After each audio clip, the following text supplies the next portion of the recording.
Tuhan, ini doa dan kerinduan kami, bersyukur untuk komunitas, persekutuan, teman-teman di MYC yang Tuhan anugerahkan bagi kami. Biarlah di dalam bulan kasih ini ya Tuhan, kami boleh belajar bersama-sama bagaimana kasih-Mu yang telah Engkau nyatakan, demikianlah kami akan praktekkan di dalam komunitas kami. Berkati waktu yang singkat ini, jikalau kami akan membaca, bahkan merenungkan kebenaran firman-Mu ya Tuhan. Bersabdalah, berkata-katalah kepada setiap kami, oleh karena kami anak-anak-Mu, kami sudah siap untuk mendengar firman. Kami bersyukur dan kami berdoa di dalam nama Tuhan Yesus. Amin. Shalom teman-teman semua, shalom. Senang sekali akhirnya saya bisa hadir lagi di antara teman-teman. Kalau nggak salah Desember ada satu kali jadwal, tapi saya baru pulang dari pos PI dari Bali dan saya kena back pain, tulang belakang itu sakit ya, jadi saya nggak bisa melayani di hari Minggu. Walaupun saya datang ke gereja, cuman saya agak sakit kalau harus berdiri lama atau duduk terlalu lama. Ya, jadi baru sampai di bulan Februari ini bisa berada bersama-sama dengan teman-teman MYC. Ini merupakan sebuah kesempatan yang indah. Nah, hari ini tema kita kan selama bulan Februari kita akan bahas tentang kasih ya, bulan kasih. Kita sudah bahas minggu lalu, kalau saya lihat itu udah bahas kasih eros ya. Oke. Dan hari ini kita akan bahas tentang philia. Jadi memang dalam bahasa Yunani yang dipakai di Alkitab kita, kata kasih itu digunakan silih berganti itu dalam beberapa terms atau kata-kata dalam bahasa Yunani ya. Ada kasih storge, eros, philia dan agape. Nah, hari ini kita akan bahas tentang philia. Temanya kan have yourself a little philia. Saya mengajak kita membuka dari surat Roma pasal yang ke-12, ayat yang ke-9 sampai ayat yang ke-21.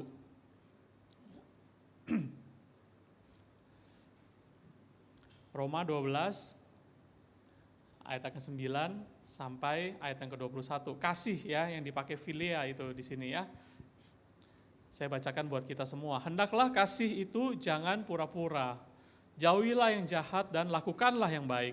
Hendaklah kamu saling mengasihi sebagai saudara dan saling mendahului dalam memberi hormat. Janganlah hendaknya kerajinanmu kendor. Biarlah rohmu menyala-nyala dan layanilah Tuhan. Bersukacitalah dalam pengharapan, sabarlah dalam kesesakan, dan bertekunlah dalam doa. Bantulah dalam kekurangan orang-orang kudus dan usahakanlah dirimu untuk selalu memberikan tumpangan. Berkatilah siapa saja, saya ulangi, berkatilah siapa yang menganiaya kamu. Berkatilah dan jangan mengutuk. Bersukacitalah dengan orang yang bersukacita dan menangislah dengan orang yang menangis. Hendaklah kamu sehati sepikir dalam hidupmu bersama, janganlah kamu memikirkan perkara-perkara yang tinggi, tetapi arahkanlah dirimu kepada perkara-perkara yang sederhana. Janganlah menganggap dirimu pandai. Janganlah membalas kejahatan dengan kejahatan. Lakukanlah apa yang baik bagi semua orang. Sedapat-dapatnya kalau hal itu bergantung padamu, hiduplah dalam perdamaian dengan semua orang. Saudara-saudaraku yang kekasih, janganlah kamu sendiri menuntut pembalasan, tetapi berilah tempat kepada murka Allah. Sebab ada tertulis, pembalasan itu adalah hakku. Akulah yang akan menuntut pembalasan, firman Tuhan. Tetapi jika seterumu lapar, berilah dia makan. Jika dia haus, berilah dia minum. Dengan berbuat demikian, kamu menumpukan bara api di atas kepalanya. Janganlah kamu kalah terhadap kejahatan, tetapi kalahkanlah kejahatan dengan kebaikan.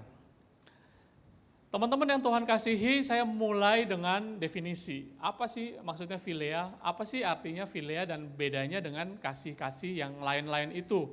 Ya, beda dengan kasih storge beda dengan kasih eros, bedanya dengan kasih agape. Apa bedanya dengan philia? Jadi philia itu sederhananya adalah kita mengasihi atau mencintai sesuatu itu karena ada minat kita. Ada minat yang sama, ada nilai-nilai yang kita anggap bernilai, nilai yang sama, ada kebutuhan yang sama, ada situasi yang sama. Ya, jadi kalau kita bicara dalam persahabatan ya, pertemanan, kasih persahabatan itu, philia itu konteksnya apa? Jadi bedanya dengan kasih storge dan kasih eros adalah kita bisa saling mengasihi kalau kita punya minat yang sama. Oke? Jadi kan ada komunitas-komunitas sekarang ya. Di sini sekarang banyak komunitas.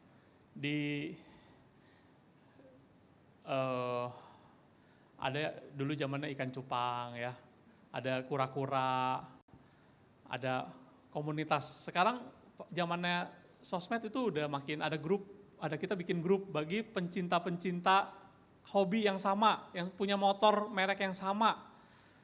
Semua bikin komunitas karena ada kesamaan. Ya kan? Jadi itu namanya kasih philia. Kita punya minat yang sama. Oke.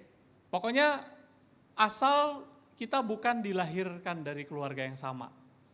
Kalau kita mengasihi karena kita dilahirkan dari keluarga yang sama, itu udah bukan kasih philia lagi ya, itu udah kasih storge. Atau tidak ada unsur romantic love-nya di sini. Jadi di dalam kasih philia ini nggak ada unsur romantik di sini ya. Jadi bisa aja pria dan wanita berlainan jenis bersahabat, philia. Karena punya minat yang sama, sama-sama suka pelihara kucing misalkan. Ya udah, mereka saling mengasihi, saling memberi support, saling caring karena sama-sama suka pelihara kucing, bukan karena ada intimacy atau ada romantic love-nya di dalamnya sehingga mereka saling mengasihi. Walaupun philia itu adalah pintu masuk sebetulnya. Pintu masuk untuk seseorang bisa mengasihi secara romantic love ke eros. Ya, jadi ya sangat jarang lah ya orang tiba-tiba menggebu-gebu lihat lihat lawan jenis tiba-tiba pengen kasih eros begitu ya, kecuali ada kelainan saya rasa. Tetapi kalau yang normal kan kita philia dulu, kita bersahabat dulu karena ada kesamaan tertentu, kita sama-sama satu gereja, kita sama-sama sekolah di sekolah yang sama, kita sama-sama kuliah di tempat yang sama, ada kesamaan dulu gitu loh, kita berteman, kita saling care, baru setelah itu karena seringnya itu muncul kasih eros di dalamnya. Ya biasanya begitu ya normalnya. Oke, jadi ada kesamaan minat, nilai, kebutuhan. Saya punya teman baik, saya ingat sekali waktu saya kuliah di desain grafis di Untar. Ya, kami masih ada zaman ospek 1 minggu, kepala kami dibotakin, setiap hari dikasih tugas untuk bikin bawa barang-barang yang aneh-aneh, bikin barang yang aneh-aneh, pulang malam, besok pagi-pagi udah harus kumpul lagi gitu ya. Di ospek dulu disuruh push up, disuruh apa, nanti rambutnya kan udah pendek tuh, digunting-gunting lagi, pokoknya udah ancur-ancuran deh, pulang sepatunya beda, kirinya pakai sepatu siapa, kanannya pakai sepatu siapa. Lalu pulang disuruh lagi beli benda yang aneh. Nah karena saya di Untar, pulang saya coba mampir dulu ke Citraland, karena disuruh bawa apa lah, susu merek apa gitu ya, saya cari tuh di Hero, kan di Citraland, di CL ada ya, di Hero. Nah di Hero saya lagi nyari-nyari, sebelah saya nasibnya sama saya, kita udah botak, digunting-gunting lagi, pitak-pitak begitu ya, udah kacau-kacau, bajunya udah gak karuan, sepatu belang, kanan sama kiri gak sama. Saya lihat di sebelah saya, sama, teman saya juga begitu. Saya gak kenal, kan ratusan orang ya yang di ospek ya. Dia juga rambutnya habis digunting-gunting gak rata lagi, terus sepatunya beda, bajunya udah lusuh begitu ya, malam-malam kita cari susu merek apa gitu. DKV ya? Iya. Nyari susu ya?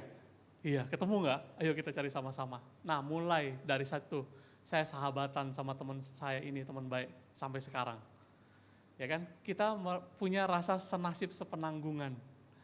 Jadi kalau kita ketemu sampai hari ini, dia udah menjadi pemimpin perusahaan, dia bikin perusahaan sendiri sekarang, perusahaan advertising. Kalau ketemu, kita pasti cerita lagi masa-masa kita di ospek bersama, masa-masa kita berjuang bersama-sama. Akhirnya kita jadi temenan baik, kita kerjakan tugas sama-sama.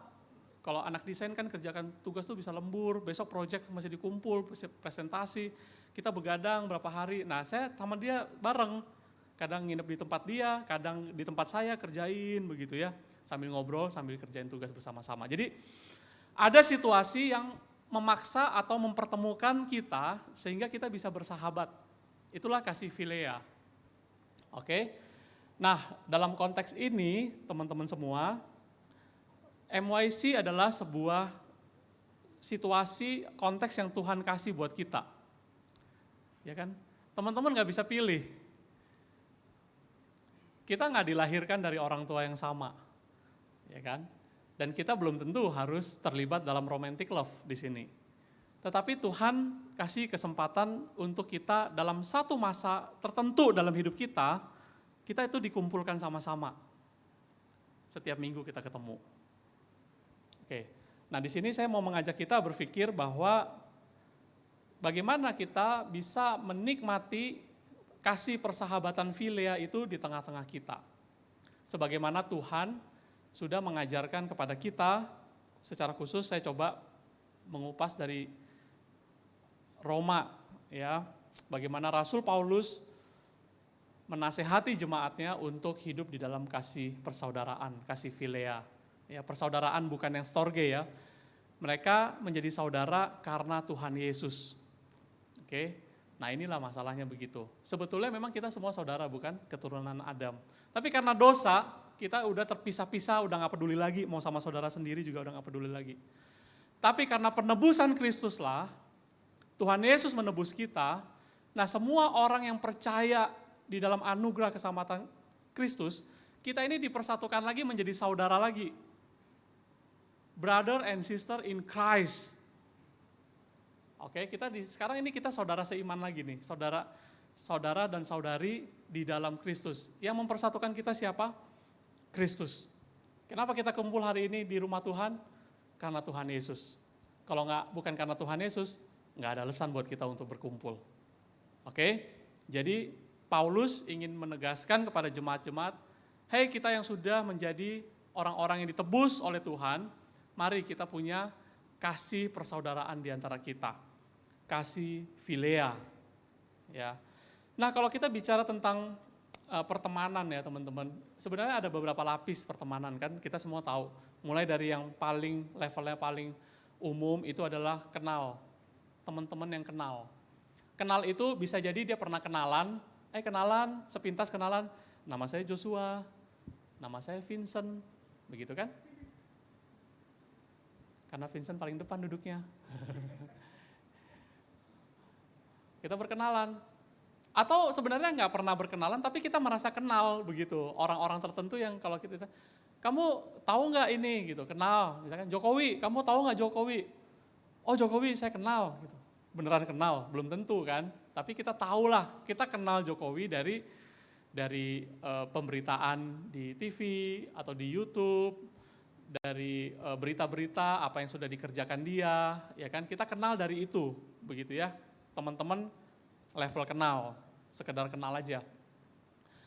Tapi tahu nggak lebih mendalam, punya relasi yang lebih intim dekat nggak sama dia? Ya nggak juga.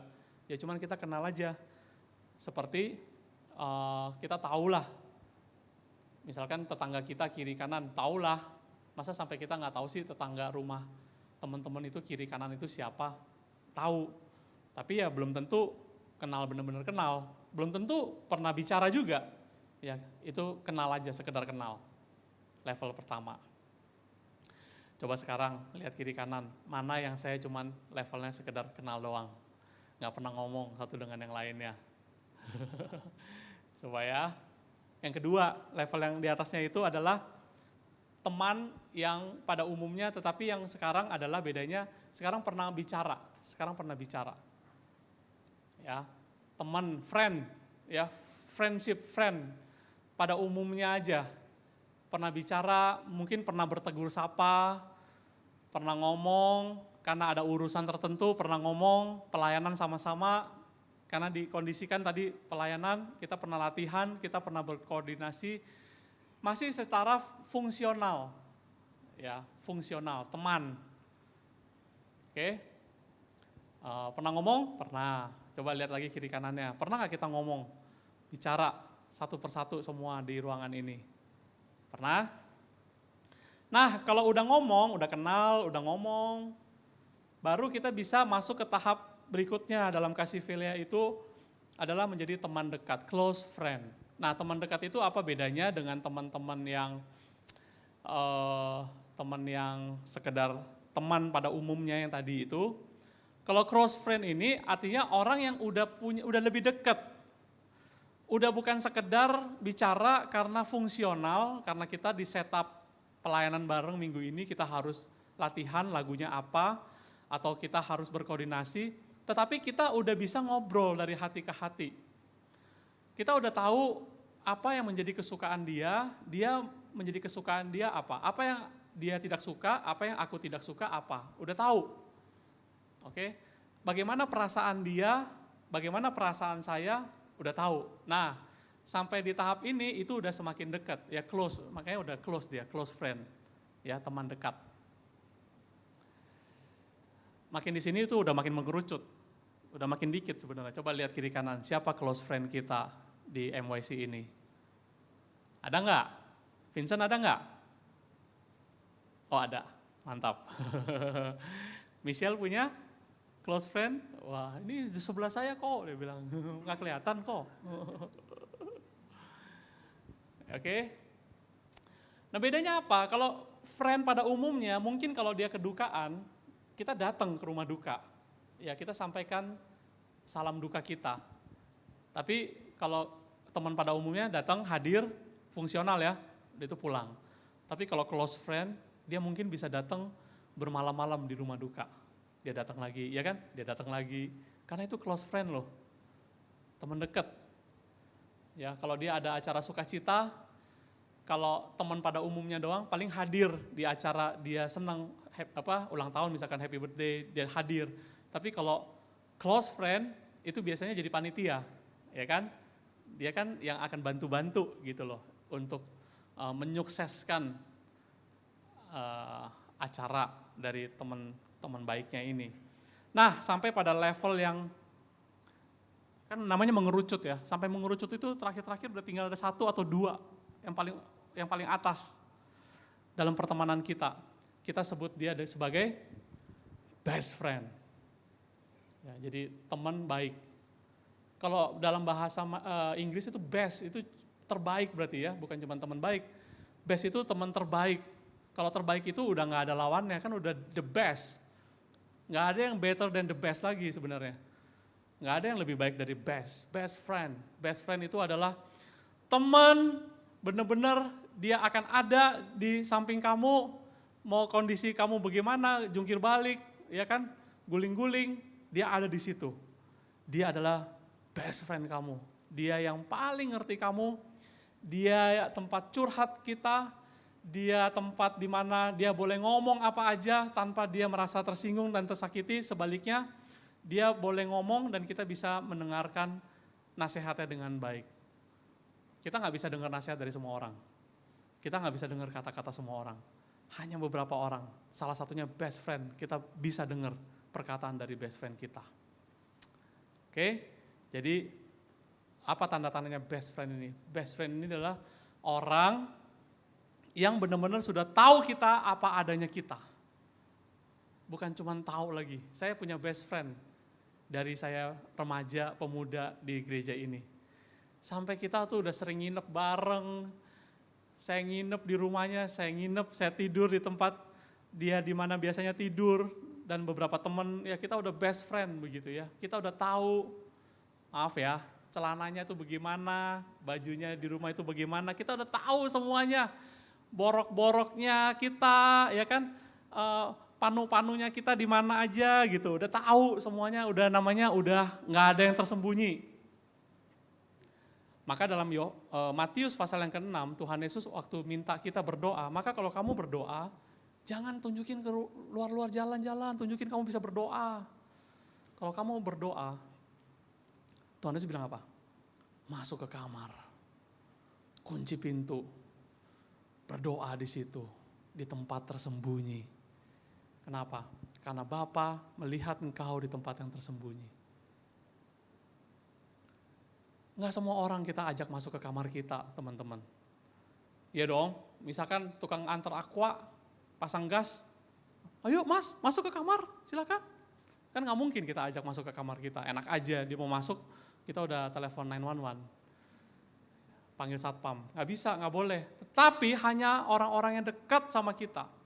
Dan Tuhan pengen kita itu menjadi best friend-nya dia. Teman yang boleh masuk ke kamar. Saya pernah kuliah di luar negeri, karena tinggalnya di kos-kosan satu apartemen, bukan apartemen ya kos-kosan lah, satu kamar aja kecil. Disitulah saya tidur, disitulah saya belajar, disitulah saya makan juga, di kamar itu juga kecil bener kamarnya. Nggak ada tempat duduk, masuk-masuk kamar, meja satu, tempat tidur satu, selesai cerita. Dan mahal, karena di luar negeri. Suatu hari ada teman saya ajak, teman belajar sama-sama ya, dia dari Belanda, namanya Max, tinggi orangnya. Dia masuk, saya bilang, ayo dong, masih ada waktu nih, mampir dulu, saya mau ambil barang di tempat saya. Saya ajak dia masuk. Saya cari dulu barangnya sebelum kita balik lagi ke kampus begitu ya. Lalu dia bingung, dia mau duduk di mana gitu ya. Kamar saya nggak ada tempat duduknya. Terus saya bilang, udah duduk aja di situ. Itu maksudnya di situ itu tempat tidur saya. Tempat tidur saya juga cuman kayu ya. Jadi kayak sepotong kayu begitu aja di situ, karena orang-orang di situ lebih suka tidur di atas permukaan yang keras daripada harus ada spring bed-nya begitu. Wah, sengsara saya tidur begitu 2 minggu, tapi habis itu jadi sehat sih sebenarnya. Saya boleh tidur di sini, duduk di sini? Boleh. Dia kaget, saya mempersilahkan dia duduk di tempat biasa, tempat di mana saya tidur. Ya, karena itu hanya bagi orang-orang tertentu sebetulnya. Ya, itulah best friend. Best friend.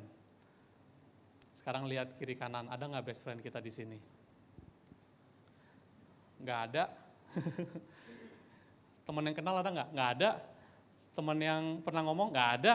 Teman dekat? Nggak ada. Best friend nggak ada. Jadi ini teman apa? Apa musuhan semua nih? Jangan-jangan nih. Apa jangan ini musuh semua ya? Nah, teman-teman yang dikasihi Tuhan, sekarang kita melihat paling tidak ada 3 hal menjadi tempat yang indahnya persaudaraan di dalam kasih Kristus. Ya, di dalam ayat-ayat ini. Yang pertama-tama adalah ketika kita mempraktekkan ya kasih persaudaraan kita, kasih filea di dalam komunitas MYC ini, itu sebenarnya bermanfaat untuk membangun diri kita. Jadi jangan merasa kalau saya ada di dalam komunitas ini, saya harus melulu kasih perhatian kepada orang lain, ngajakin orang lain ngomong, segala macam, melulu untuk energi itu untuk orang lain begitu. Nah, ini harus kita hindari pemikiran seperti ini. Mari kita mulai dengan pemikiran bahwa saya yang perlu dibangun, saya yang perlu. Komunitas ini ada, itu untuk apa? Untuk saya perlu dibangun. Bukan saya perlu membangun orang lain. Ya kan kalau gitu kan tiba-tiba kita udah dapat tugas aja. Ayo perhatiin, ayo ajak ngomong teman-teman ke kiri kanan. Nah, bukan begitu. Jadi yang pertama-tama sekali, indahnya kasih persaudaraan dalam Kristus adalah bermanfaat untuk membangun diri kita. Setiap kita dengar khotbah tentang kasih, ya kan? Kasih Tuhan dinyatakan. Tuhan mengasihi bukan karena kita adanya apa, tapi dia apa adanya kita. Oke? Dia mengasihi kita nggak pandang bulu, nggak pandang warna kulit. Dia mengasihi dan menyelamatkan kita sepenuh hati. Nah, kita dengar tuh firman Tuhan yang bagus seperti itu. Setelah dengar firman Tuhan seperti itu, sekarang di mana kita bisa praktek? Apa langsung kita bisa praktekkan di luar, di tempat kita kerja, di tempat kita sekolah, di rumah kita, syukur-syukur bisa. Tetapi Tuhan udah kasih wadah nih di antara kita. Ini loh di depan mata. Disinilah kita praktek kasih Kristus itu. Oke? Kalau kamu mau merasakan bagaimana perasaan Tuhan Yesus untuk mengasihi orang yang sulit dikasihi, seperti kita nih. Ini kan kita orang yang sulit ya untuk dikasihi Kristus. Kita dikasihi Tuhan, kita tetap aja nakal, kita tetap aja berontak melawan Tuhan lagi. Kita kan orang yang susah untuk dikasih oleh Tuhan Yesus. Nah, kalau kita mau menyelami perasaan Tuhan Yesus, mari kita praktekkan di dalam persaudaraan kita di sini dulu. Ya kan? Di sini kan macam-macam nih orang-orangnya. Pandangannya beda-beda, sifatnya beda-beda. Ya, itu tempat untuk kita berlatih sebetulnya, untuk membangun diri. Jadi, ketika kita mau caring, mau ngajak teman yang ngobrol begitu ya. Sekali lagi, jangan itu menjadi tugas kita, tetapi kita harus pikir itu adalah bagian pembentukan diri kita. Nah, coba kita ngajak ngobrol sekarang. Ada yang diajak ngobrol, cuek aja. Ada yang diajak ngobrol terus dia mikir gini, ih ngapain sih dia ngajakin kita ngobrol, cari perhatian, minta nomor HP lagi, nanti gue diteror habis ini nih. Nanti dikirim-kirimin WhatsApp apa gitu, ya kan? Nah, nggak apa-apa. Itulah indahnya pertemanan di antara kita. Saya sudah pernah mengalami masa-masa pemuda. Ya, dulu saya juga sama kayak teman-teman malu-malu gitu kan. Aku mah malu-malu sampai malu-maluin.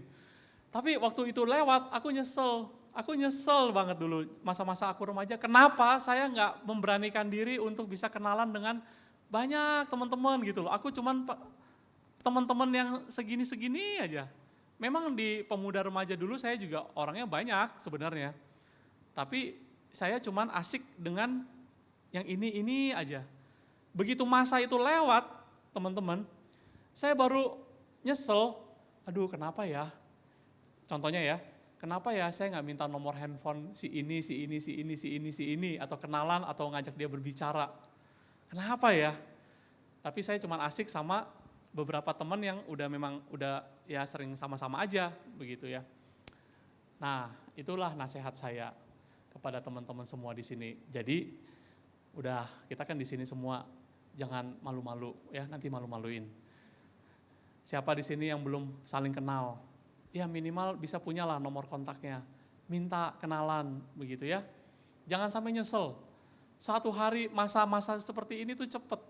Kita bisa berapa tahun sih di sini kan sama-sama begitu. Nanti bentaran lagi ada yang menikah, ya kan? Nanti bentaran lagi ada yang kerja di luar kota, ada yang kuliah melanjutkan master di luar kota. By the way, aku waktunya udah habis ya. Jangan-jangan nih Bapak Ketua udah kasih kode nih, Boksu udah habis. Ya, jangan sampai nyesel gitu loh. Udah masa ini udah lewat, aduh dulu kan sama-sama pernah kebaktian bareng-bareng ya. Tapi saya nggak pernah punya ya minimal IG-nya dia kek, atau dikasih pesan kek, kalau aku add kamu kasih dong permission-nya supaya aku bisa follow. Masa IG aja nggak dapet begitu ya, nomor WhatsApp oke lah. Ya jangan sampai nyesel, oke? Sorry. Nah, kita juga berlatih untuk bertumbuh dalam kedewasaan karakter. Kita kan saling mengasah ya, saling belajar. Kita baru ngerti bahwa ada dunia luar di mana kita nggak bisa menang sendiri terus. Kita nggak bisa minta diperhatiin terus. Kita juga harus bisa memperhatikan orang lain. Kita bisa belajar sabar. Kita bisa belajar hidup damai dengan semua orang. Ya kan firman Tuhan kan bilang begini ya.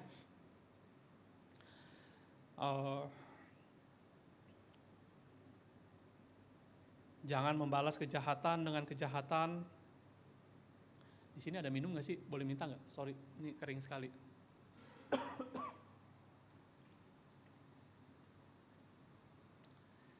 Boleh Gus?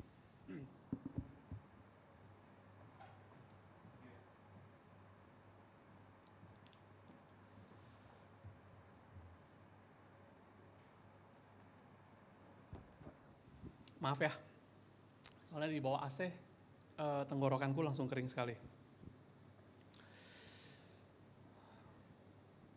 kita sama-sama membangun diri dalam komunitas ini. Yang kedua, berguna juga membangun orang lain. Jadi yang pertama-tama jangan membangun orang lain dulu, itu menjadi tugas yang berat buat kita. Kita harus sadar dalam persekutuan ini kita lagi dibangun.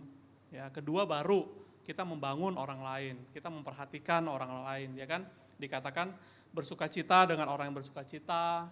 Kalau teman-teman lagi happy, ayo kita happy. Kalau teman-teman lagi berduka cita, kita support, kita dukung, kita hadir, memberikan kekuatan, begitu ya. Itu dalam komunitas kita latih di sini semua. Ya, tempat belajar kita simpati dan empati kepada orang-orang lain. Yang ketiga, yang terakhir, kita bersama-sama melayani Tuhan. Ya kan? Janganlah hendaknya kerajinanmu kendor, biarlah rohmu menyala-nyala dan layanilah Tuhan. Jadi dalam persekutuan Filea ini, Rasul Paulus mengatakan kepada jemaat-jemaat yang sudah ditebus oleh Kristus, sudah dipersatukan oleh Kristus, untuk terus bersemangat, tidak kendor untuk melayani Tuhan sama-sama. Itu indahnya komunitas. Jadi teman-teman di sini bukan cuma sekedar kenalan, memperhatikan maunya apa, sukanya apa, enggak sukanya apa, tapi sama-sama belajar melayani Tuhan juga. Wah, itu indahnya persekutuan Kristen yang saya alami juga. Saya punya teman-teman, sering kali saya sharingkan ya dalam beberapa kesempatan di MYC, di remaja. Sampai sekarang kita masih sama-sama melayani Tuhan. Teman-teman yang close ya dari dulu, dari remaja, pemuda, sama-sama melayani. Kita bertumbuh bersama-sama. Nggak ada komunitas di dunia ini yang indahnya seperti ini. Ya komunitas yang lain mungkin bisa melakukan aksi sosial, memperhatikan korban gempa, memperhatikan apa, tetapi nggak ada yang benar-benar kita bertumbuh secara karakter, yang dari tadinya orangnya keras, mau menang sendiri, akhirnya berubah, perlahan-lahan dikikis di dalam komunitas ini, menjadi orang yang lebih sabar, orang yang mau mengalah. Oh teman-teman nggak ketemu itu di komunitas yang lain, komunitas motor, komunitas mobil, komunitas pencinta apa. Kalau di luar, saya harus katakan, yang powerful itu yang punya, yang kaya, yang punya kuasa. Di situ nggak ada pembentukan. Siapa yang berkuasa, dia yang punya resource paling banyak, dia yang mengatur semuanya. Kalau di dalam gereja, nggak ada. Di sini tidak diatur oleh orang-orang kaya. Di sini bukan klub. Siapa yang punya saham terbanyak, yang suaranya boleh ngomong paling kuat. Enggak.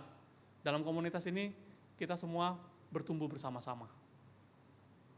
Oke, kita dibentuk, kita melayani Tuhan sama-sama. Wah, saya rasa itu indah banget.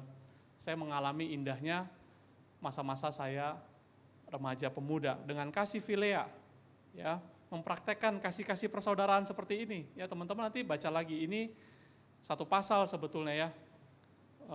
Teknikal sekali. Jangan bales kalau kita lagi disakitin. Kadang-kadang dalam komunitas yang sekecil ini aja bisa salah-salah ngomong, bisa kata-kata yang keluar itu nggak pas di kuping kita gitu. Ya udahlah, nggak usah diperpanjang, nggak usah dilawat, nggak usah diperkeruh lagi dengan serangan-serangan lagi begitu ya. Udah. Bahkan di sini dikatakan oleh Paulus, kalau seterumu lapar, kasih dia makan. Jangan balas kejahatan dengan kejahatan. Padahal Paulus sedang bicara persekutuan di antara anak-anak Tuhan, tetapi ada musuh di situ. Aneh ya? Itu artinya tempat kita melatih diri.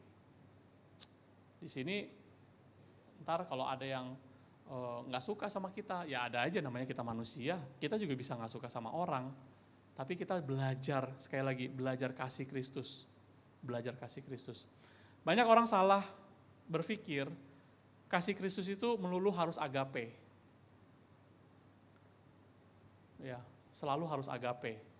Ingat pembicaraan Tuhan Yesus dengan Petrus ketika Tuhan Yesus sudah bangkit pada hari yang ketiga, dicatat dalam Yohanes pasal 21. Ketika Tuhan Yesus bertanya kepada Petrus, Simon, anak Yohanes, apakah engkau mengasihi aku? Petrus jawabnya apa? Ya Tuhan, engkau tahu bahwa aku mengasihi engkau. Pertanyaan pertama Kristus, apakah engkau agape, punya kasih agape terhadap aku? Petrus cuma bisa jawab, ya Tuhan, engkau tahu kasihku itu Filea. Pertanyaan Kristus yang kedua, Simon anak Yohanes, apakah engkau philea terhadap aku?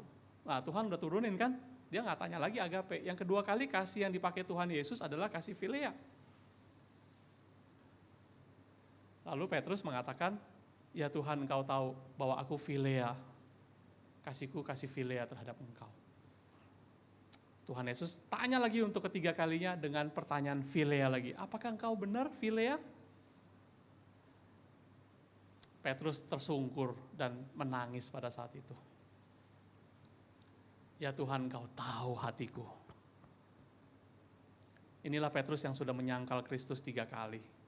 Jadi kalau kita mengatakan kasih Kristus itu belum tentu kasih yang harus agape, ya.